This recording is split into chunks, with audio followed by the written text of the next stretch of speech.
Le président américain qui vient de remporter une victoire, la Cour suprême lui donne raison et révoque un statut qui protégeait notamment les Haïtiens et les Syriens réfugiés aux États-Unis. Maintenant, ils pourront être expulsés du pays. Les précisions de Florent Krebseg.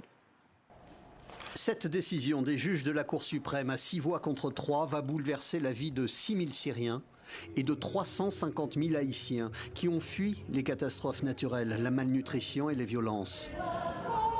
À Springfield, où vit une grande communauté haïtienne, quelques heures après cette décision, une première manifestation était organisée. Je reçois des appels des familles haïtiennes de notre communauté. Ce sont des mères, ce sont des pères qui travaillent dur, qui paient leurs impôts, vont à l'église, font du bénévolat et ont passé leur vie ici, à Springfield. Beaucoup d'entre eux ne peuvent tout simplement pas retourner en Haïti. Retourner en Haïti, ce n'est pas simplement rentrer chez soi, c'est retourner dans un endroit où leur vie est en danger. Ces avocats et bon nombre de politiques dénoncent une décision raciste, basée donc sur la race. Une donnée qui n'a en théorie pas droit de citer dans une décision de justice. Mais il y a un contexte et les mots d'un président. À Springfield, les migrants qui arrivent mangent des chiens, ils mangent des chats. Leur pays ne vaut rien.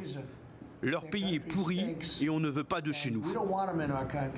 Ici à New York, à Little Haïti, on sait que les choses vont aller très vite. Dès le 6 juillet, les bénéficiaires du statut de protection temporaire perdront la possibilité de renouveler leur permis de conduire et leur permis de travail.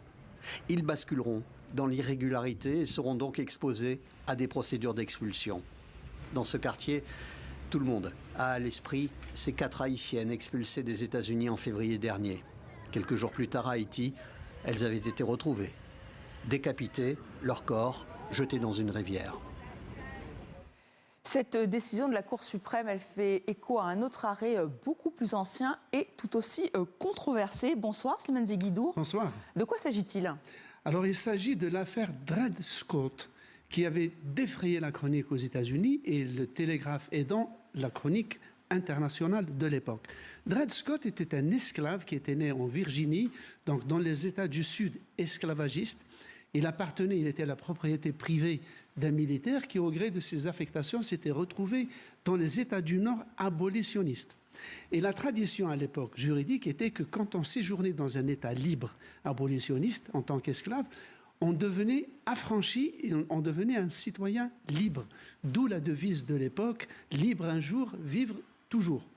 Mais le propriétaire ne voulait pas de cet affranchissement et Dred Scott avait dû intenter une action en justice en 1846 qui avait mis 11 ans à aboutir à un arrêt de la Cour suprême en 1857 par le juge Roger Taney, qui d'ailleurs deviendra célèbre à cause de cette affaire. Et le juge avait dit que même s'il vivait dans un État libre et qu'il pouvait être affranchi, Dred Scott était un noir et ne pouvait donc pas prétendre à la protection de la loi américaine, qui était un privilège des Blancs. Donc ce décret avait décidé du sort de cet homme pour des raisons purement raciales. Et depuis, les militants des droits humains y voient la pire décision de la Cour suprême. Oui, c'est la pire parce qu'en plus, elle avait tellement polarisé le Nord abolitionniste et le Sud esclavagiste qu'elle avait précipité la guerre de sécession en 1861 qui avait fait 600 000 morts, c'est-à-dire plus que toutes les guerres américaines, y compris la Première et Deuxième Guerre mondiale, dans l'histoire.